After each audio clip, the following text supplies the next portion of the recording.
prior to 9/11, I happened to be involved in the what at that time that was my life's desire to participate in the interfaith movement as a means of obtaining world peace through reconciliation and the facilitating of dialogue between the diverse religions of the world, and thinking that since they all had the same highest principles, wouldn't it be right to establish the commonality, recognize the commonality, and we would have peace evolve. So that's a little bit of my background prior to 9/11, and then about 2 months after 9/11, had a major epiphany and just awareness raising incident hearing Ralph Schoenman. Everybody know who Ralph Schoenman is? You need to say who it is. Oh, sure. Ralph Schoenman has a show called Taking Aim on WBAI Tuesdays from 5 to 6. He and Maya Schoen. And he goes back to the 50s as far as being at the forefront, vanguard of every global peace and justice movement. He's an encyclopedia.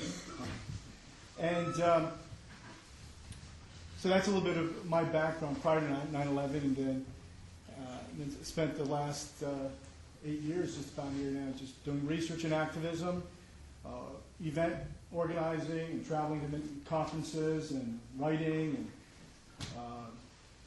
other conferences as well, with many throughout the whole peace movement, here in New York and D.C., and also working like Sandra to find a way to have a bridge, and establish our commonality, because I always saw the realization of 9/11 truth as a gigantic opportunity, unprecedented in all of history, to really uncover and see through to the inner workings of the powers that manipulate and control, state power and global power. There it is. There it is.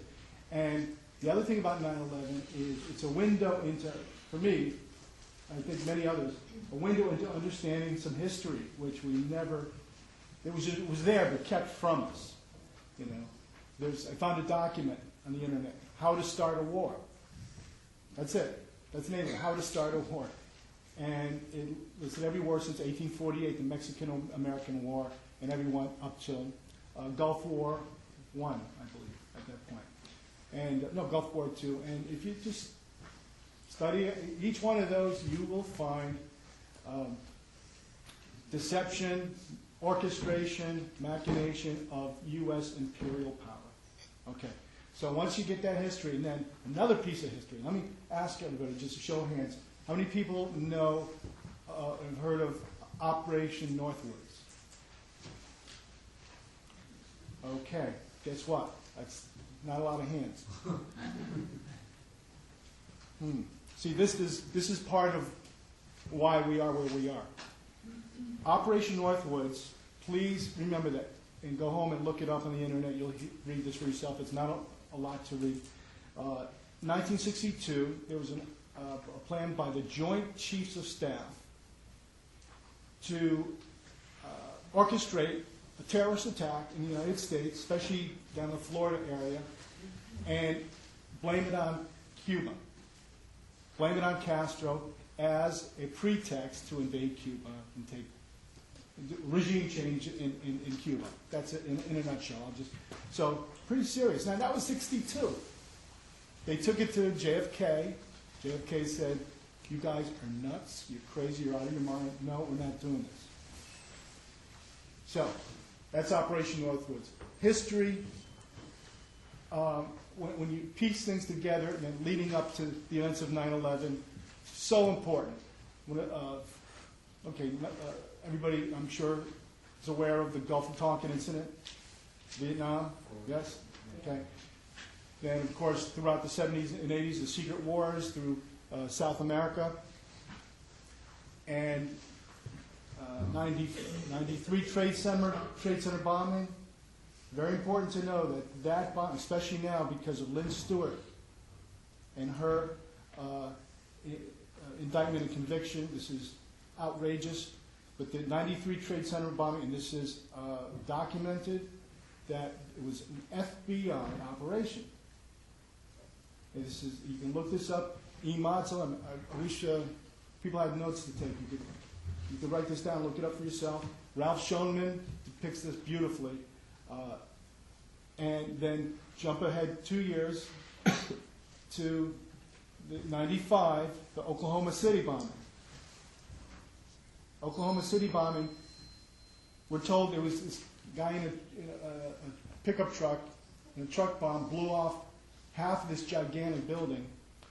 And folks, again, just like Oswald said, I'm just a patsy. Well, McVeigh was just a patsy. And there's a General Parton, Ben Parton, retired general, who was a military demolitions expert. You can look all this up. He went down there to Oklahoma City, studied everything scientifically and forensically, and there were extra explosives in those buildings that didn't go off. And this is always the case, including with 9/11. Right there at the scene of the crime, as soon as it happens, there are special forces there that shut down the area. So evidence gets suppressed. The wall of silence just goes right down on it. Same thing that happened in 9/11. Let me do a few what ifs, or did you knows. Did you knows are great, okay? This is very important. For instance, did you know that there is a right-wing think tank called Project for New American Century? Everybody here? Any Project for New American? Okay, a lot of us did, and a lot of us didn't. So here it is. Project PNAC, P-N-A-C. They are this think tank that are of this ideology that the United States should be the sole superpower in the world, to the point where we should not even be rivaled by any other country or any other force, and we need to implement a military transformation to the point where we would, and I'm using their terms, we would establish full spectrum dominance. That means space as well, the militarization of space. That's the ideology. And that in order to garner the support of the American public, it would require a catastrophic and catalyzing event like a new Pearl Harbor.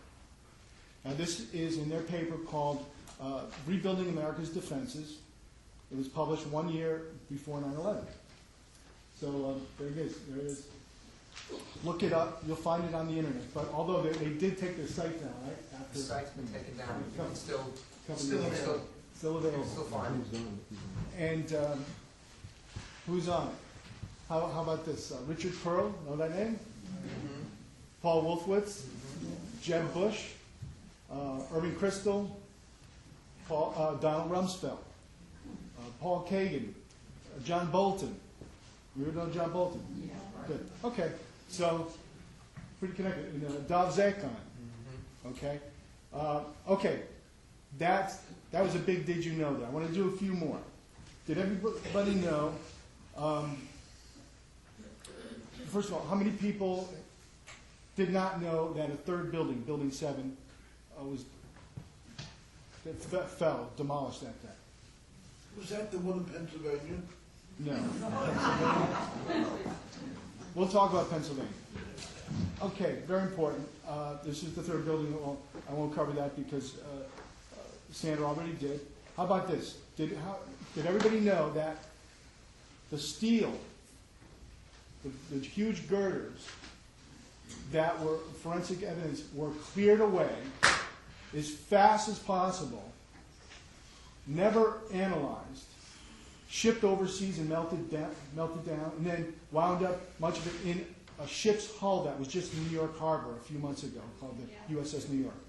So that steel. Now, if you and I were at a crime scene and we tampered and destroyed the evidence, what would happen? Go to jail. Go to jail. That's a felony. But yes, that's what they did. And guess who oversaw that? Rudy Giuliani. And never investigated. That's a felony that they, right in front of us, never acted on. Okay. How many people knew that in Afghanistan, Unical and another corporation, Brightest, is vying for a pipeline deal?